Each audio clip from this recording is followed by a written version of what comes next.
Bonjour à tous, bienvenue sur Légende du football FC Barcelone. Ciblé notamment par l'OM et le Barça, le milieu de terrain marocain de la Fiorentina, Sofiane Amrabat, s'est exprimé sur son avenir.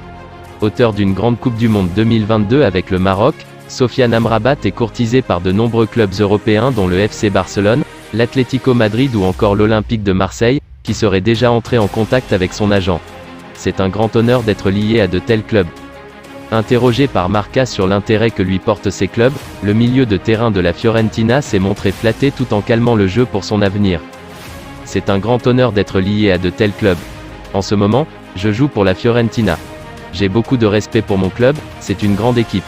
J'ai un grand entraîneur et une grande relation avec le propriétaire Rocco Commisso, qui m'a amené à la Fiorentina, mais aussi avec Joe Barone, le directeur général, et Daniel Eprad, le directeur sportif.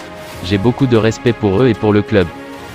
Blessé à l'adducteur de la jambe droite depuis le 27 septembre dernier, Ronald Araujo a tout de même été convoqué par le sélectionneur de l'Uruguay, Diego Alonso, pour disputer la Coupe du Monde 2022.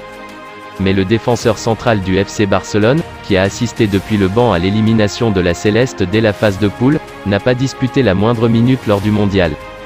D'après les derniers renseignements de Mundo Deportivo, Araujo aurait pris un avion pour revenir en Catalogne et son retour est annoncé pour ce lundi 5 décembre. Il sera attendu à l'entraînement avec le Barça, ce qui s'avère être une très bonne nouvelle pour Xavi Hernandez, son coach. Il pourrait même faire son retour à la compétition lors du derby contre l'Espagnol Barcelone, le 31 décembre prochain, au Camp Nou. S'il y a une chose dont il ne faut pas douter concernant Gérard Piqué, c'est de son amour immodéré pour le FC Barcelone. Mais cela ne l'empêche pas de lui faire parfois du tort. Comme avec son salaire, qu'il a longtemps refusé de baisser alors que les finances blaugrana étaient dans le rouge. Il a ensuite accepté de reporter certaines échéances avant de décider d'arrêter les frais en mettant un terme à sa carrière. Il continue cependant de vouloir que le FCB honore ses dettes. Il y a aussi le chapitre de la Supercoupe d'Espagne, dont sa société, Cosmos, a établi le nouveau format en 2019. La justice espagnole s'est penchée sur la genèse de ce projet, qui a rapporté 400 millions d'euros à la Fédération espagnole pour la délocalisation de la compétition en Arabie Saoudite et 24 millions d'euros. Pour Cosmos, Piqué jure que cet argent n'est pas allé directement dans sa poche, mais comme il en est le patron, il est possible qu'une partie ait tout de même terminé sur son compte. Mais surtout, le média El Confidencial assure que la présence du Real Madrid et du FC Barcelone est indispensable. Si l'un des géants manque à l'appel, une pénalité de 5 millions d'euros est infligée à la fédération.